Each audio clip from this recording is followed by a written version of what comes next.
کشتی پر سوار ایک عجیب و غریب مخلوق ایک جگہ پہنچی اور 2 برس کے اندر اندر اس نے مقامی آبادی کو تقریباً ختم کر کے رکھ دیا۔ یہ واقعہ ہے بولز پیرامڈ نامی ایک چھوٹے سے جزیرے کا، جو آسٹریلیا سے 600 کلومیٹر دور بحر الکاہل میں واقع ہے، اور دیکھنے میں یہ ننھا جزیرہ ایسے لگتا ہے جیسے سمندر کے نیلگوں پانی سے شیشے کی اونچی چٹان ابھر آئی ہو۔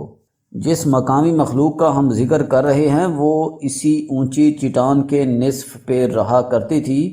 ایک جھاڑی کے نیچے اس مخلوق کے صرف 2 افراد زندہ بچے، لیکن پھر برسوں بعد اس مخلوق کی تعداد 9000 ہو گئی، یعنی ان دونوں کے بچے، نواسے، نواسیاں، پوتے پوتیاں، پڑپوتے پڑپوتیاں، تمام کی تعداد ہزاروں میں ہو چکی تھی۔ یہ تقریباً مکمل معدوم ہو جانے والے لوبسٹر کی ایک قسم تھی جس کا سائنسی نام ڈرائیکوسیلس آسٹریلیس ہے۔ انسانی ہتھیلی جتنے بڑے یہ لوبسٹر درختوں پر رہتے ہیں۔ جس بیرونی مخلوق نے ان لوبسٹرز پر سن 1918 میں جان لیوا حملہ کیا تھا وہ چوہوں کی ایک قسم تھی۔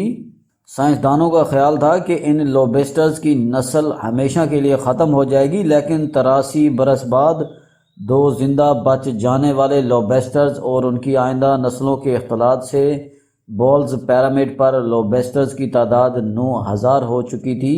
اس نسل کی یوں موزانہ دریافت اور اس کے بچاؤ کا سہرا سائنسدانوں کی اس ٹیم کو جاتا ہے جو سن 2003 میں ایک کٹھن سفر کے بعد 1000 فٹ اونچی چٹان کے نصف تک پہنچنے میں کامیاب ہو گئے تھے۔ اس ٹیم کو وہاں صرف ایک نر اور ایک مادہ لوبسٹر ملی تھی، جنہیں انہوں نے ڈرائیکوسیلس آسٹریلیس نسل کے آدم اور ہوا کا نام دیا تھا۔ ٹیم اس جوڑے کو چٹان سے اتار کر لے آئی اور انہیں افزائش نسل کے لیے میلبرن کے چڑیا گھر میں منتقل کر دیا گیا تھا۔ لوبسٹرز کی اس نسل کی بحالی کی سمجھ آتی ہے کیونکہ مادہ لوبسٹر ہر 10 دن بعد انڈے دیتی ہے اور اس میں پارتھینوجینیسس کی صلاحیت پائی جاتی ہے، یعنی اسے اپنی نسل آگے بڑھانے کے لیے کسی مرد لوبسٹر کی ضرورت نہیں پڑتی۔ تاہم انسانوں کا معاملہ مختلف ہے۔ اس لیے سوال پیدا ہوتا ہے کہ اگر زمین پر کوئی ایسی تباہی آ جائے کہ صرف ایک مرد اور ایک عورت زندہ بچیں تو کیا وہ دونوں نسل انسانی کو معدوم ہونے سے بچا سکیں گے، اور اس میں کتنا عرصہ لگے گا؟ یہ کوئی ایسا سوال نہیں جس پر محض 2 دوست کسی چائے خانے میں بیٹھ کر بات کرتے ہیں، بلکہ اس پر بڑے بڑے ادارے اور ماہرین بھی بات کر رہے ہیں۔ مثلاً امریکی خلائی ادارے ناسا کو ہی لے لیجئے، جس کے ماہرین اس موضوع پر تحقیق کر رہے ہیں کہ اگر ہم کسی دوسرے سیارے پر جا کر بسنا چاہیں تو وہاں کم از کم کتنے مردوں اور عورتوں کا جانا ضروری ہوگا جو اس سیارے پر انسانی آبادی کے مستقبل کو یقینی بنا سکیں۔ اسی طرح عالمی سطح پر سائنسدان معدومیت کے خطرے سے دوچار جانوروں پر بھی تحقیق کر رہے ہیں کہ ان کو بچانے کے لیے ہمارے پاس کسی بھی نسل کے کم از کم کتنے ایسے نر اور مادہ جانور موجود ہونا ضروری ہیں جو اتنے بچے پیدا کر سکے کہ یہ نسل معدومیت سے بچ سکے۔ چلیں 100 برس آگے کا تصور کرتے ہیں جہاں ہم انسانوں سے کوئی اتنی بڑی غلطی ہو جاتی ہے کہ کوئی مشینی مخلوق زمین سے ہمارا نام و نشان مٹا دیتی ہے، جس کی پیشگوئی سن 2014 میں معروف برطانوی سائنسدان اسٹیفن ہاکنگ نے کی تھی۔ اس تباہی میں صرف ایک جوان مرد اور ایک عورت زندہ بچتے ہیں۔ اس کا مطلب یہ ہوا کہ ان دونوں سے پیدا ہونے والے تمام بچے آپس میں بہن بھائی ہوں گے۔ مشہور زمانہ ماہر نفسیات سیگمنڈ فرائڈ کے مطابق اپنے والدین کو قتل کرنے کے علاوہ صرف ایک اور چیز ایسی ہے جسے دنیا کی تمام تہذیبوں میں برا سمجھا گیا ہے، اور وہ ہے بہن بھائی کے درمیان جنسی تعلق۔ یہ سوچ کر نہ صرف گھن آتی ہے بلکہ یہ چیز بہت خطرناک بھی ہے۔ مثلا ایک تحقیق سے معلوم ہوا تھا کہ چیکو سلواکیہ میں سن 1933 اور 1970 کے درمیانی عرصے میں پیدا ہونے والے ایسے بچے جن کے والدین نہایت قریبی رشتہ دار تھے، ان میں سے تقریباً 40% بچے شدید معذور پیدا ہوئے تھے، ان میں 14% کم عمری میں ہی انتقال کر گئے تھے۔ یہ سمجھنے کے لیے کہ انتہائی قریبی رشتوں میں جنسی تعلق کیوں اتنا خطرناک ثابت ہو سکتا ہے، ہمیں جینیات یعنی جینیٹکس کے علم کی کچھ بنیادی اصولوں کو سمجھنا ہوگا۔ موروثی امراض کا خطرہ یا ریسیسو رسک۔ ہمارے جسم میں والدین کی طرف سے ملنے والے ہر موروثے یا جین کے 2 نمونے یا کاپیاں موجود ہوتی ہیں، ایک والد کی طرف سے اور ایک والدہ کی طرف سے، لیکن کچھ جینز ایسی ہوتی ہیں جو اس وقت تک کسی بیماری کا سبب نہیں بنتی جب تک والد اور والدہ کی طرف سے ملنے والے دونوں جینز ایک جیسے نہ ہوں۔ اکثر موروثی امراض ان ریسیسو جینز کی وجہ سے پیدا ہوتے ہیں جو اپنے طور پر تو خطرناک نہیں ہوتی، لیکن دونوں جینز مل کر خطرناک ہو جاتی ہیں۔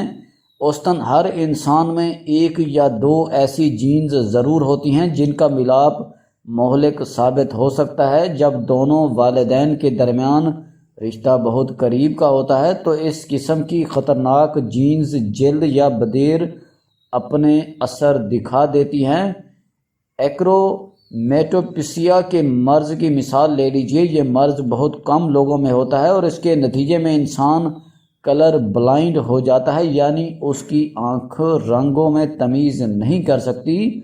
امریکہ میں ہر 33,000 افراد میں ایک فرد اس کا شکار ہو جاتا ہے اور 100 میں سے ایک فرد میں یہ جین موجود ہوتی ہے۔ اگر دنیا کی آبادی ختم ہو جاتی ہے اور بچ جانے والے مرد یا عورت میں سے کسی ایک میں بھی یہ جین موجود ہو تو ان کے بچوں میں اس جین کی موجودگی کے امکانات 4 میں سے 1 کے ہو جاتے ہیں۔ یہاں تک تو کوئی خطرہ نہیں۔ تاہم بہن بھائی سے پیدا ہونے والی پہلی نسل کے بچوں کی آپس میں شادی کے بعد یہ خطرہ انتہائی زیادہ ہو جائے گا اور اس بات کے امکانات بہت زیادہ ہو جائیں گے کہ ہر 4 میں سے 1 بچے میں اس خطرناک جین کے دونوں نمونے یا کاپیاں پیدا ہو جائیں گی۔ اس کا مطلب یہ ہوا کہ تباہی کے بعد زندہ بچ جانے والے مرد اور عورت کے پوتے پوتیوں یا نواسے نواسیوں کے کلر بلائنڈ ہونے کے امکانات 16 گنا زیادہ ہو جائیں گے۔ مغربی بحر الکاہل میں واقع ایک چھوٹے سے جزیرے پینگلیپ کے مکیوں کی قسمت میں یہی لکھا تھا۔ یہاں کی تمام موجودہ آبادی اصل میں 20 افراد سے شروع ہوئی جو 18ویں صدی میں جزیرے پر طاعون کی وبا میں زندہ بچ گئے تھے۔ ان 20 افراد میں ایک مرد یا عورت ایسی بھی تھی جس میں کلر بلائنڈ والی جین موجود تھی۔ کیونکہ زندہ بچ جانے والے افراد کی تعداد بہت کم تھی اور پھر ان کی اور ان کے بچوں کی آپس میں ہی شادیاں ہوتی رہیں، جس کا نتیجہ یہ نکلا کہ آج اس جزیرے کی چھوٹی سی آبادی میں ہر 10واں مرد یا عورت مکمل کلر بلائنڈ ہے۔ اگر اس جزیرے پر اس بیماری کا خطرہ نہ بھی ہوتا اور زندہ بچ جانے والے افراد کے ہاں کافی زیادہ بچے ہوتے تو کم از کم یہ امید ہوتی کہ ان میں سے زیادہ تر صحت مند ہوں گے۔ لیکن اگر کسی گروہ یا قبیلے کی آبادی بہت ہی کم ہو جاتی ہے اور زندہ بچ جانے والے افراد اور ان کی نسلوں کی شادیاں سینکڑوں سال تک آپس میں ہی ہوتی رہتی ہیں تو کیا ہوگا؟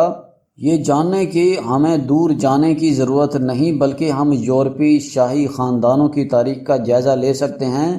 مثلا ماضی میں 200 برس تک اسپین کے شاہی خاندان کے افراد آپس میں ہی شادیاں کرتے رہے اور ہسبرگ نامی یہ خاندان مختلف موروثی امراض کا شکار ہو گیا۔ اس کی سب سے بڑی مثال چارلس دوئم تھے۔ وہ کئی جسمانی اور ذہنی امراض کا شکار ہوئے اور وہ 8 برس کی عمر تک چلنے پھرنے کے قابل نہیں ہو سکے تھے۔ پھر جب وہ بالغ ہو گئے تو معلوم ہوا کہ وہ بچے پیدا نہیں کر سکتے، جس کا نتیجہ یہ نکلا کہ یہ شاہی خاندان آہستہ آہستہ ہمیشہ کے لیے ختم ہو گیا۔ اس خاندان کا یہ انجام کیسے ہوا، اس بارے میں ہسپانوی ماہرین نے ایک تحقیق سن 2009 میں شائع کی تھی۔ ان ماہرین کے مطابق شاہ چارلس دوئم کے آباء و اجداد کی آپس میں شادیاں اس قدر زیادہ گڈمڈ ہو چکی تھیں کہ اس خاندان کا آپس میں شادیوں کا اشاریہ ان بریڈنگ کویفیشینٹ بہت زیادہ ہو گیا تھا۔ یوں خاندان میں پیدا ہونے والے ہر نئے بچے کو ماں اور باپ کی طرف سے بالکل ایک جیسی جینز ملنے لگی تھی۔ اتنی زیادہ مشترکہ جینز تو بھائی بہنوں کی آپس میں شادیوں کے نتیجے میں بھی نہیں پیدا ہوتی، اور ان کا ان بریڈنگ کویفیشنٹ بھی اس خاندان سے کم ہو سکتا ہے۔ ان بریڈنگ کویفیشنٹ ہی وہ معیار ہے جس سے ماہرین ماحولیات کسی جانور کے معدوم ہونے کے امکانات کا اندازہ لگاتے ہیں۔ اس حوالے سے اوٹاگو یونیورسٹی سے منسلک ڈاکٹر بروس رابرٹسن کہتے ہیں کہ اگر کسی جانور کی نسل میں بہت کمی ہو جاتی ہے تو جلد یا بدیر اس نسل کے تمام جانور ایک دوسرے کے قریبی رشتہ دار ہو جاتے ہیں۔ ایسے میں ان بریڈنگ کے اثرات کی اہمیت بہت زیادہ ہو جاتی ہے۔ ڈاکٹر بروس نیوزی لینڈ میں پائے جانے والے بڑے طوطوں کی ایک نسل پر تحقیق کر رہے ہیں۔ اس نسل کو کاپو کہتے ہیں اور پوری دنیا میں اس نسل کے صرف 125 طوطے زندہ رہ گئے ہیں۔ اس نسل میں مسلسل ان بریڈنگ کا ایک بڑا اثر یہ ہوا ہے کہ ان طوطوں کے نطفے یا سپرم کا معیار بہت خراب ہو گیا، جس وجہ سے ان کے انڈوں سے بچے نہ پیدا ہونے کے امکانات 10% سے بڑھ کر تقریباً 40% ہو چکے ہیں۔ ڈاکٹر بروس کے مطابق اس مثال سے ظاہر ہوتا ہے کہ کسی جانور کی تعداد بہت کم ہو جائے تو اس میں بیماری یا کمزوری پیدا کرنے والے جینز زیادہ ہو جاتے ہیں، جو کہ ان بریڈنگ ڈپریشن کی علامت ہے۔ اس لیے ڈاکٹر بروس کو خدشہ ہے کہ کاپو نسل کے طوطوں کو بچانے کے تمام اقدامات کے باوجود یہ نسل ہمیشہ کے لیے ختم ہو سکتی ہے۔ امیون مکس معدومیت کے خطروں میں گھری ہوئی نسل کے جانوروں میں وقت گزرنے کے ساتھ ساتھ قوت مدافعت بھی کم ہو جاتی ہے۔ اگرچہ یہ ممکن ہے کہ اس نسل کے جانوروں نے خود کو اپنے ارد گرد کے قدرتی ماحول سے ہم آہنگ کر لیا ہو، لیکن کسی بھی نسل میں ویرائٹی یا تنوع موجود ہو تو اس میں مستقبل کے چیلنجوں کا مقابلہ کرنے کی صلاحیت بڑھ جاتی ہے۔ اس حوالے سے اس نسل کی قوت مدافعت سے زیادہ اہم کوئی چیز نہیں ہوتی۔ ڈرہم یونیورسٹی کے ڈاکٹر فلپ اسٹیفنز کہتے ہیں کہ جانوروں کی زیادہ تر نسلوں کی کوشش ہوتی ہے کہ وہ اپنی نسل میں تنوع پیدا کریں، اور انسان بھی یہی کوشش کرتے ہیں۔ اسی لیے ہم قریبی لوگوں سے باہر شادی کرنے کی کوشش کرتے ہیں تاکہ ہمارے بچوں میں ممکنہ موروثی امراض کے خلاف قوت مدافعت زیادہ ہو جائے۔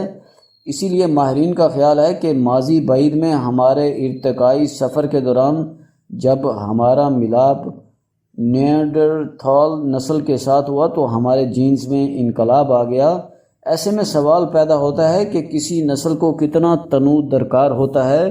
ڈاکٹر اسٹیفنز کے مطابق یہ بحث ہمیں سن 1980 کی دہائی میں لے جاتی ہے، جب ایک آسٹریلوی سائنسدان نے ایک اصول وضع کیا تھا۔ انہوں نے کہا تھا کہ کسی بھی نسل کو ان بریڈنگ ڈپریشن سے بچنے کے لیے کم از کم 50 ایسے جانوروں کی ضرورت ہوتی ہے جو بچے پیدا کر سکیں، اور اس نسل میں تنوع پیدا کرنے کے لیے 500 جانور ہونا ضروری ہیں۔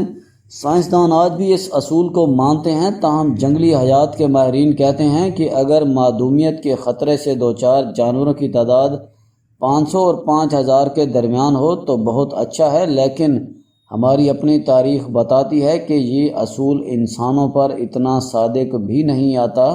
ماہرین آثار قدیمہ بتاتے ہیں کہ آج سے 10 لاکھ سال پہلے زمین پر انسانوں کی تعداد 1000 کے قریب تھی، اور پھر تقریباً 50,000 سے 1 لاکھ سال کے درمیانی عرصے میں ہماری نسل کو ایک اور برے دور کا سامنا کرنا پڑا، جب ہمارے آباء و اجداد افریقہ سے نکل کر دنیا کے مختلف علاقوں میں جا بسے۔ اس کے بعد ہمارے اندر جینیاتی تنوع بہت کم ہو گیا۔ مثلاً سن 2012 کی ایک تحقیق کے مطابق چمپینزیز کے ایک گروہ میں اتنا زیادہ جینیاتی تنوع دیکھا گیا ہے جو آج دنیا میں پائی جانے والے 7 ارب انسانوں میں بھی دکھائی نہیں دیتا۔ تو کیا واقعی اگر دنیا میں صرف ایک مرد اور ایک عورت زندہ بچ جاتے ہیں تو دونوں اس سیارے کو دوبارہ آباد کر پائیں گے؟ اگرچہ ڈاکٹر اسٹیفنز پر امید ہیں، لیکن وہ کہتے ہیں کہ یقین سے کچھ نہیں کہا جا سکتا۔ ایک محدود مدت میں جینیاتی تنوع میں کمی کے برے اثرات کے شواہد تو موجود ہیں، لیکن اس قسم کی قیاس آرائی امکانات کی دنیا کی باتیں ہیں۔ تاریخ میں ایسی بہت سی کہانیاں موجود ہیں جب انسان معدومیت کے دہانے پر کھڑا تھا اور وہاں سے واپس آ گیا، اس لیے کچھ بھی ممکن ہے۔ اگر دنیا میں کوئی بہت بڑی تباہی آ جاتی ہے لیکن ہماری جدید تہذیب کی بنیادیں تباہ نہیں ہوتی تو انسان حیران کن تیزی سے واپس آ جائے گا۔ اس کی ایک مثال شمالی امریکہ کے ہیٹرائٹ قبیلے کی ہے۔ 20ویں صدی کے ابتدائی عرصے سے اس قبیلے کے لوگوں کی تعداد ہر 17 برس میں دوگنی ہو رہی ہے۔ یہ ایک مشکل کام ہے، لیکن اگر باقی دنیا ختم بھی ہو جائے تو اس قبیلے کی ہر خاتون 8 بچوں کو جنم دے تو اگلے 556 برسوں میں دنیا میں انسانوں کی آبادی ایک مرتبہ پھر 7 ارب ہو جائے گی۔